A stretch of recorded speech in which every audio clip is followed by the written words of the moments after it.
Sad story, man.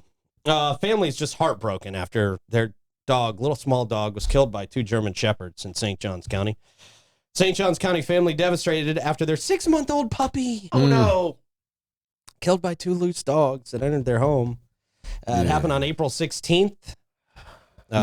Megan Keiko's Ring camera captured a terrifying moment when 2 German Shepherds wandered into her backyard and then into her house around 9:35 in the morning. She came home at 11:03 and found the dogs inside her living room. Her puppy, Frank, a micro bully, was lying lifeless in the hallway. This story sucks. She believes that Frank had been sleeping.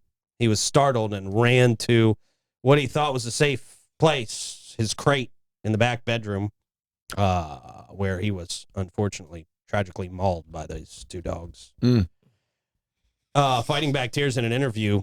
I don't even want to read. Yeah, this is horrible, morbid. man. This is not a good. She was on the phone with police. The 2 dogs returned to her front door.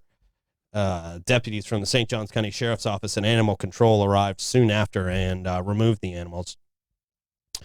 The owner of the house says the owner of the dogs later messaged her on Facebook, but she hasn't been able to bring herself to read it.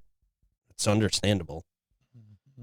She described the experience as a nightmare she can't wake up from and says she hopes this tragedy sparks change. Frank had only been with the family for 2 months. Brand new pup.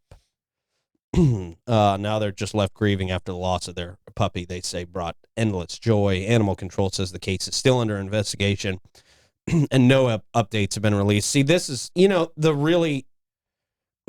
this is very, very tough, obviously, for the family. And then you got 2 other dogs that are probably going to need to be put down as well. Because that's just the way that these things go. That's right. They're considered a danger. Yeah, if dogs attack and kill and the owners of those dogs, they feel bad too. They didn't wish this upon anybody, and then they're responsible for it and liable, and their dogs suffer. And so they could be 3 dogs. I heard the door was left open.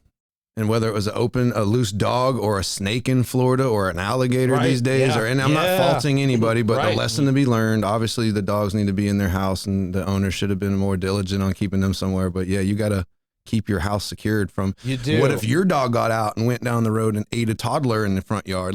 It's all a dynamic that it's unfortunate, whoever's the victim and whoever's not. It might have been a doggy door though. I mean, at my old house, we had doggy doors. Yeah, I understand. But it could have been that snakes too. But can also, get through there. Alligators can get through dogs. Closed We live in Florida. times, Spiders, There's a lot that can get in through those doggy doors. Yeah. I've never left those open when I leave the house, just because you're right. Snakes, raccoons. There's all just type armadillos, possums. Can just Squirrels. show up at your house to an unexpected animal. Other dogs, people. The list is infinite.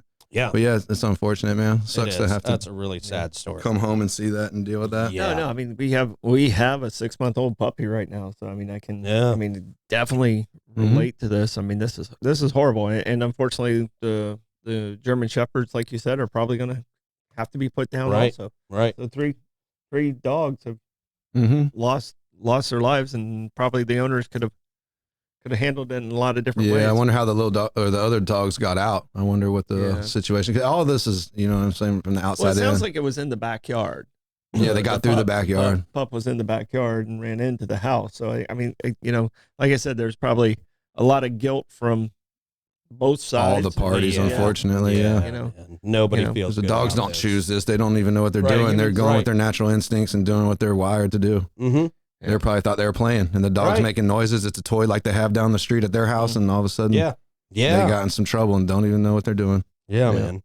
Yeah, it's tough. Very, very tough story.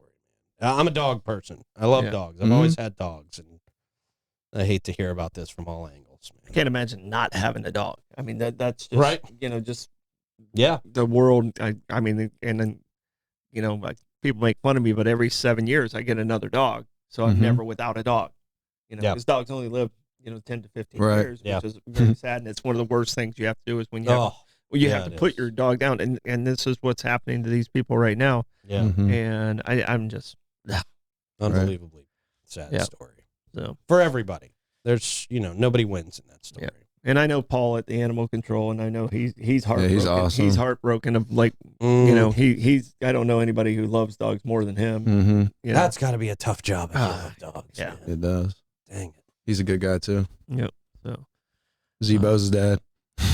yeah, oh, okay. yeah. Yeah, sure. He was a good baseball player too. Yeah. Zach. No, he's a good athlete. Yeah. So. Period. Yeah. Yep. All right. Well. Yeah. Guess what he Let's guessed. pivot from